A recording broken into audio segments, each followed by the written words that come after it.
Well, whether you agree or not, you have to admit that when Advanced Warfare came out being led by Sledgehammer Games of all people, there was some brow raising when you got it. Sledgehammer, the guys who did the cinematics for the bad half of Modern Warfare 3?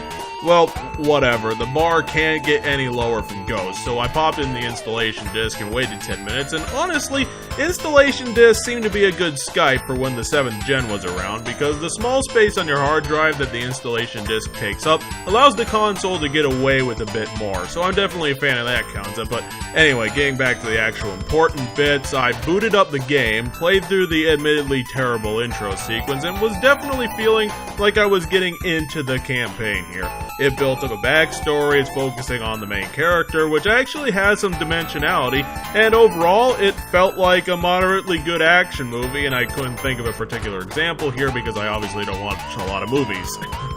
And then Kevin Spacey, playing the character Jonathan Irons, got involved and shit got pretty fucked up. Basically, Irons developed the genocide virus from Metal Gear Solid The Phantom Pain and had amassed the biggest authority on the planet in his PMC, and he was basically bullying all governments on this planet since literally no one could stop him. Irons is a brilliant villain, pure and simple. He's not passionately insane and super hyper-colored and obvious, and supplants it by being intelligent, starting rational, and slowly starts justifying becoming Dr. Doom, ruler of Earth.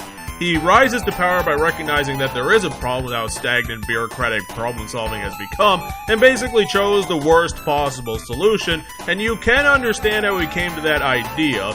Obviously, you wouldn't follow in his footsteps, and some of the greatest villains in fiction have gotten that way by retaining their humanity and not going butt-fuck nuts right off the bat. Not just Irons, but all the main characters of this game have dimensionality, which for a Call of Duty game is an admirable step forward. The player character is this naive, straight-out-of-high-school Marine guy. His co-worker Fred Gideon is basically a slightly inferior Captain Price, inquisitive, brash, tactical, and then Alana is basically what you can expect from a long-time interrogator and becomes a plot-pushing robot. And finishing up the roster is this guy Cormac, the player character's old CO, and the black guy in these stories, loose cannon, experienced, and aggressive.